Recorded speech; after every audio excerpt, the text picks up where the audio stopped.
요셉은 아버지가 오른손을 에브라임의 머리 위에 얹는 것을 보고서 못마땅하게 여겼다. 요셉은 아버지의 오른손을 에브라임의 머리에서 므낫세의 머리로 옮기려고 아버지의 오른손을 잡고 말하였다. 아닙니다, 아버지. 이 아이가 맏아들입니다. 아버지의 오른손을 큰 아들의 머리에 얹으셔야 합니다. 그러나 그의 아버지는 거절하면서 대답하였다. 나도 안다, 내 아들아, 나도 안다. 므낫세가 한 결례를 이루고 크게 되겠지만 그 아우가 형보다 더 크게 되고 아우의 자손에게서 여러 결례가 갈라져 나올 것이다. 그날 야곱은 이렇게 그들을 축복하였다. 이스라엘 백성이 너희의 이름으로 축복할 것이니 하나님이 너를 에브라임과 같고 므낫세와 같게 하시기를 빈다고 할 것이다. 이렇게 야곱은 에브라임을 므낫세보다 앞세웠다. 이스라엘이 요셉에게 말하였다. 나는 곧 죽는다. 그러나 하나님이 너희와 함께 계시고 너희를 조상들의 땅으로 돌아가게 하실 것이다. 그리고 내 형제들 위에 군림할 너에게는 세겜을 더 준다. 세겜은 내가 칼과 활로 아모리 사람의 손에서 빼앗은 것이다. 아멘. 오늘 말씀은 이제 야곱이 곧 하나님의 나라에 갈 때가 되면서 야곱의 아들 요셉의 두 아들이죠. 에브라임과 므낫세. 요셉의 두 아들인 에브라임과 므낫세를 야곱에게 데리고 와서 아버지 야곱에게 이 손자들을 축복해 주시라고 부탁하는 장면입니다.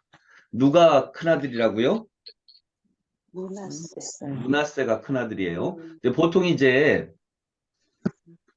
이스라엘에서는 뭐 꼭 그런 건 아니겠지만 이스라엘에서는 이제 오른손을 더 큰 능력의 손으로 이렇게 생각을 하기 때문에 아버지의 오른손이 큰아들에게 닿을 수 있도록 이렇게 했고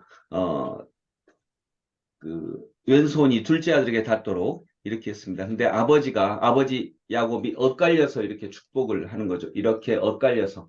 그러면 이 오른손이 둘째 아들에게 가는 것입니다. 그러니까 이제 요셉이 그걸 보고서 아버지 아닙니다. 얘가 큰아들입니다.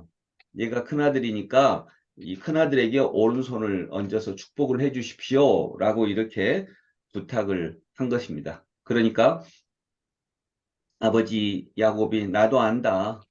나도 아는데 동생이 너희 큰아들 므낫세도 크게 될 것이지만 동생이 에브라임이 큰아들보다 더 큰 민족이 너희 동생에게서 나올 것이다. 이렇게 말씀한 것입니다. 이렇게 생각하면 큰아들이 므낫세가 진짜 기분 나빴겠다 하는 생각은 가져요. 근데 아마 저는 히브리 말로 하지 않았을까? 당연히 히브리 말로 했겠지요. 그러면 어쩌면 뭐 확실하진 않죠. 성경에 안 나와 있으니까. 므낫세가 알아듣지 못하지 않았을까? 그들은 이집트에서 나고 자랐으니까요. 그런데 이제 왜 이렇게 했을까 하는 생각을 갖게 하는 것입니다. 창세기 41장 51절을 한번 보겠습니다. 창세기 좀 앞으로 가서 41장 51절.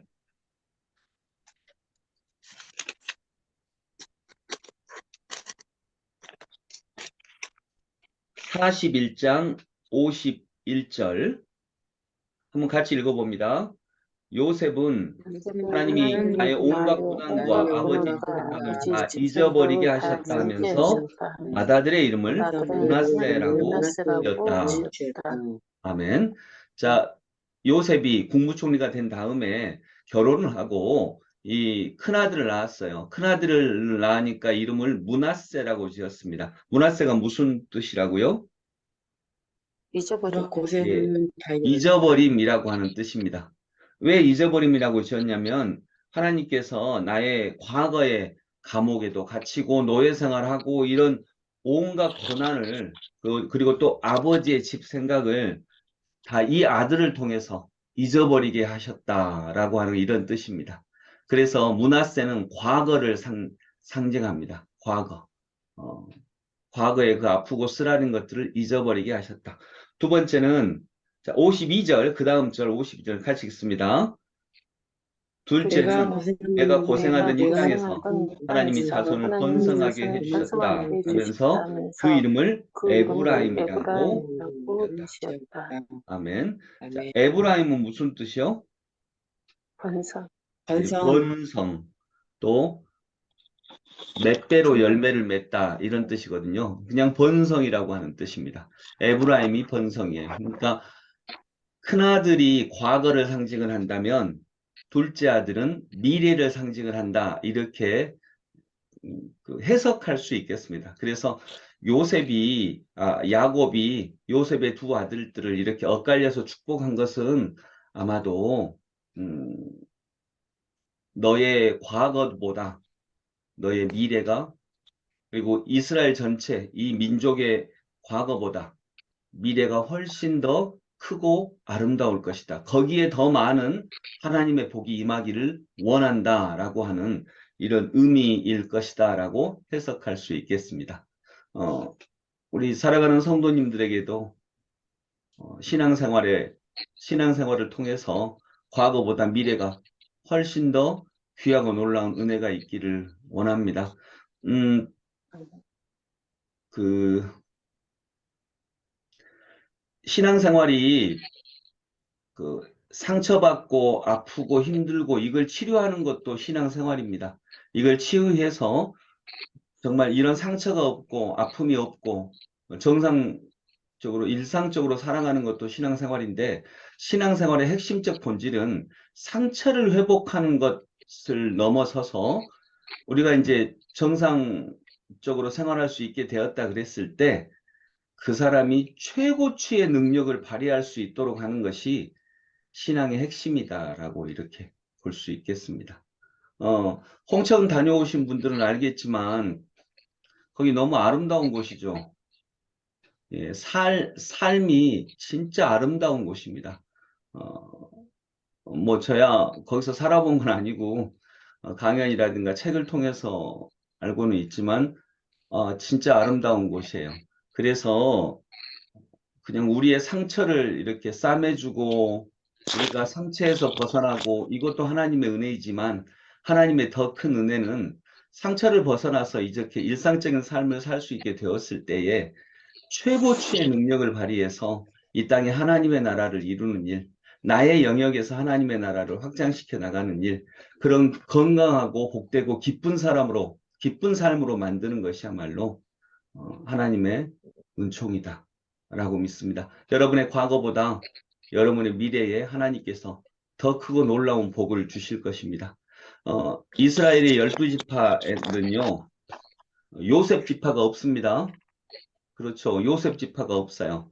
왜냐하면 요셉의 아들인 오늘 이 므낫세와 에브라임이 12지파 중에 두 지파가 됩니다. 그러니까 요셉의 아들들을 야곱의 아들들처럼 이렇게 인정하신 것입니다.